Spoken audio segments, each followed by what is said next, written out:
My last test in physics this year, it's physical chemistry, and one practice paper wants me to find out the following. How does a specific mixture behave, aka in how many phases does it separate?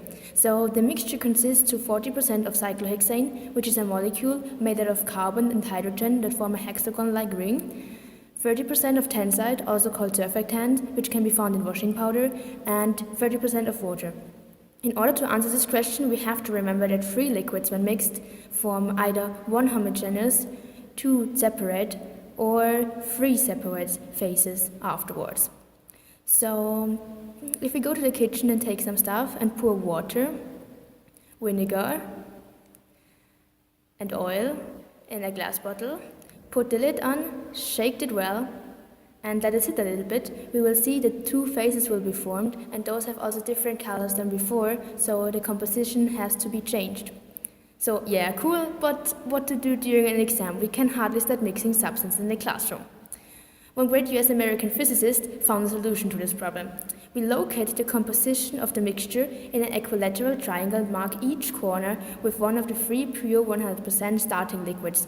Points inside the triangle, therefore, have a mixed composition. Like we watch the phase separation for three substances, other people did as well, but in laboratories. The results are now visible in the Gibbs triangle. See the curves? They separate the compositions that will establish different amounts of phases. The mixing, therefore, has already been done for us, so we just have to find a solution.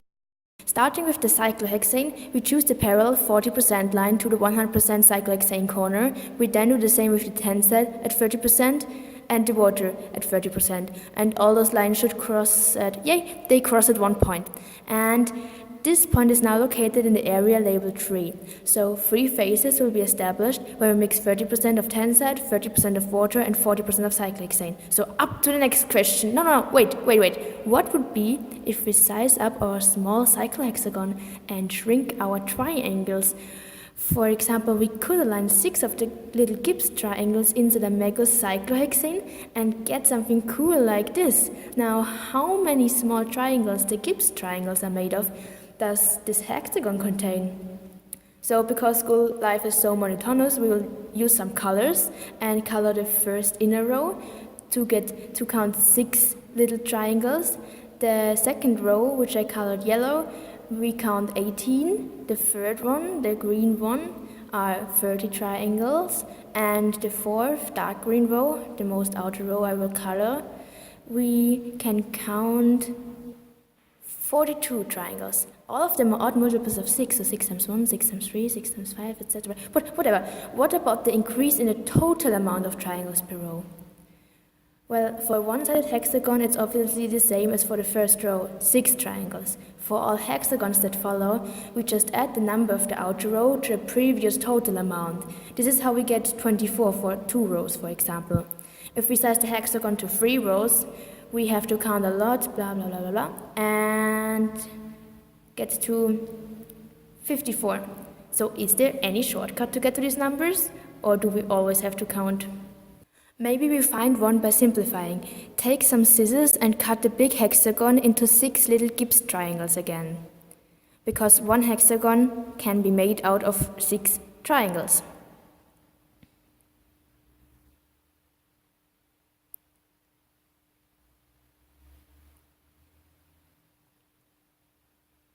We will make a table again for the rows, and the interesting thing is that the rows equal the side length here.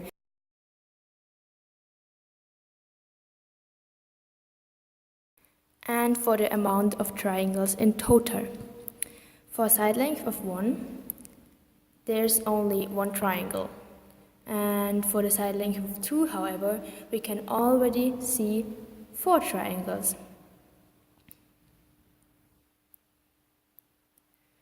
For a side length of 3, we have to use 9 triangles. So the numbers are getting larger and larger with every row. And can you guess what the number of triangles for 4 rows is? It's 16. So what do 1, 4, 9, and 16 have in common? Like a of 1 equals 1 to the power of 2, and a of 2, which is 4, equals 2 to the power of 2. So all of those are squares of the row or side length. Triangles, that behave like squares. Like normally square numbers represent areas of squares. You know, every square is made out of small unit squares, which we call square meters or square centimeters or whatever. And the side length just tells us how many of these square units we have to put next on top of each other to get to the actual area we need. The total amount, therefore, is the number of rows times the number of squares per row, and as the number of rows equals the side length, and the number of unit squares per row equals the side length as well, it has to be side length times side length, so side length through the power of 2 to get to the area, but whatever. Every square is calculated in square something, and that's so boring. For triangles, we should count in unit triangles instead. And if we do not measure in unit squares here, but in unit triangles and modify the square a little bit and the triangle as well, we can see the similarity between those figures.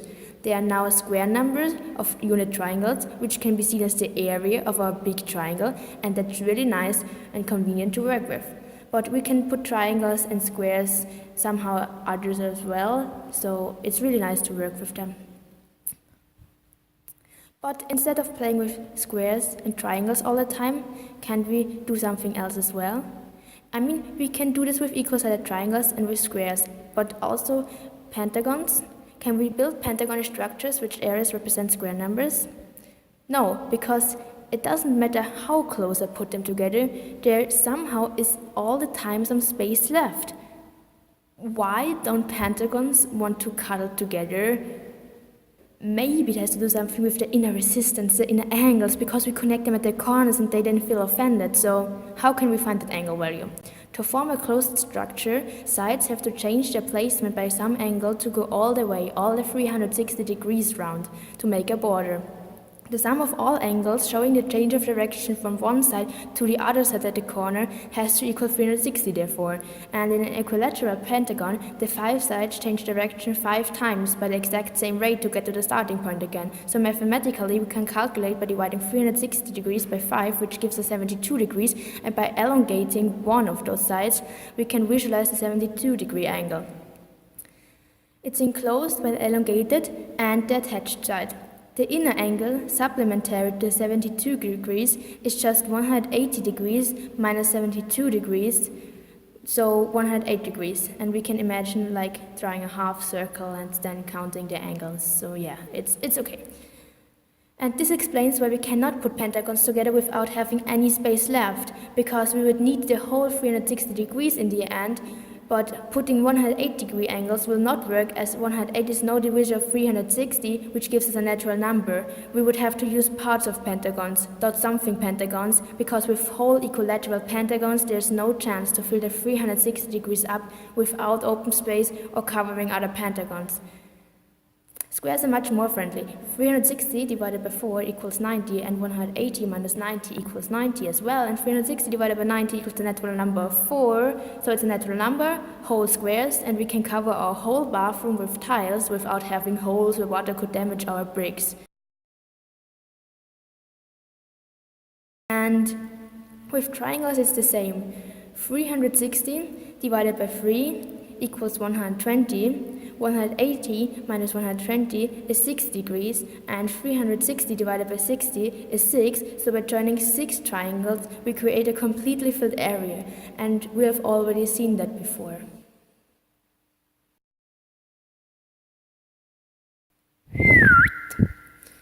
So with triangles, which have 6 degrees if they're equilateral triangles, and squares, which have 90 degrees in their inner angles, it works. But with 108 degrees at pentagons, it doesn't work. We get to the same problem with many other equal-sided shapes, like heptagons or octagons for examples. With octagons, 135 degrees, we would need 2 2/3 of an octagon to make a roundish form, because 360 divided by 135 gives us 2.66666666. And with nonagons and all the other forms with equal side lengths and more than 7 corners, it doesn't work either. First, they are really hard to draw and they don't want to fit in planes. They are boring and unharmonic. But there's one other shape satisfying the need to cover without cutting, and bees and wasps use it to create combs without wasting space.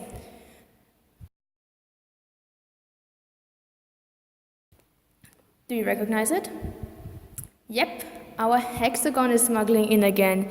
Hexagons together waste no space and remind me of flowers. Maybe this is why bees and hexagons like each other, because both like flowers. Whatever. So 6 sides. 360 divided by 6 equals 60, and 180 minus 60 equals 120, and 360 can be divided without any remainder by 120, so yeah. However, originally we wanted to find out which geometrical form's area is a square number as well. So back at it.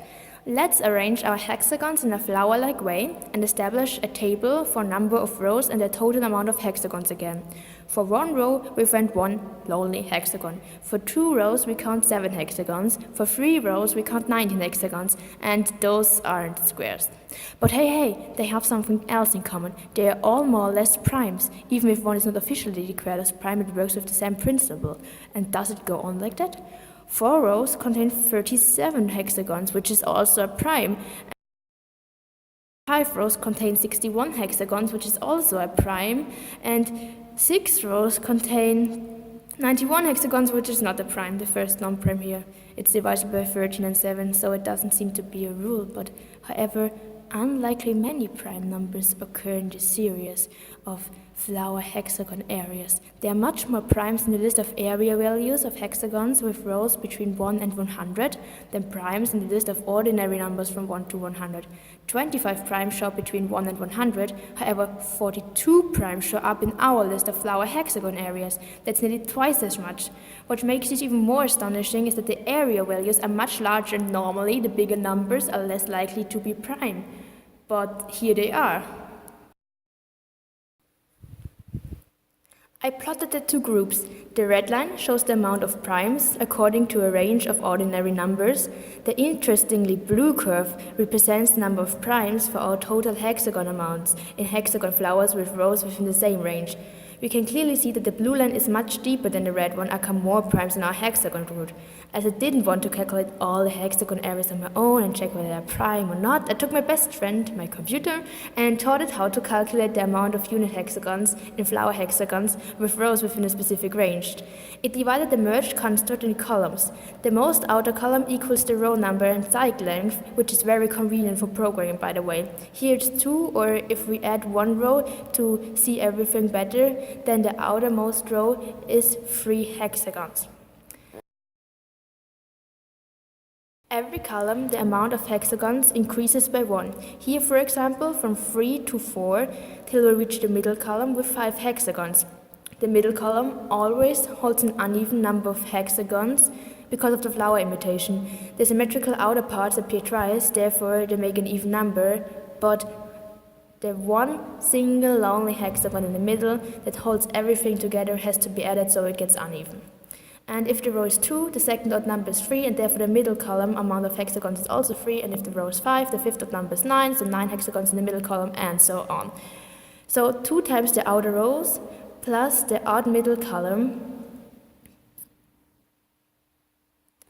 gives us the total amount of hexagons. My computer then checked if it is prime and counted how many prime hexagon areas occurred in the series. Cool. Graphs and calculations and comparisons, but why? Share the secret with me. Why do you like to be prime so much? Flower, hexagon, square, area, whatever you are. Let's put the hexagons together to find the secret. And write the table down again. So, row and total unit hexagons.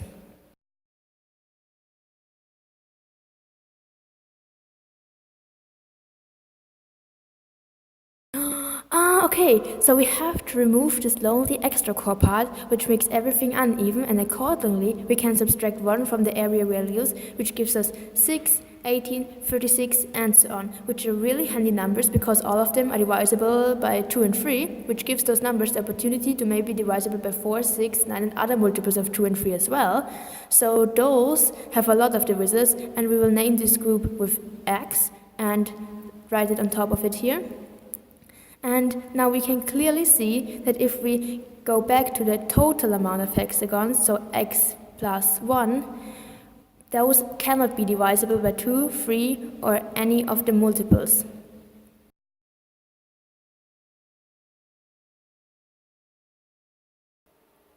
Short explanation before moving on. If we can divide something by 2 without any remainder, we would have to split one added extra block to distribute it to the two groups evenly.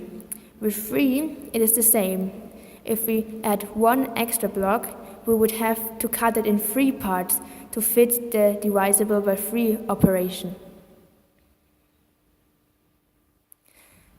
A number divisible by both 2 and 3 has to satisfy both those options and is a little bit more picky.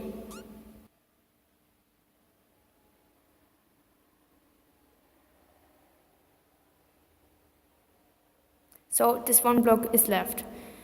For prime checking, however, no half-hearted, or in this case, half-numbered attempts are allowed, and there can also be no thing left.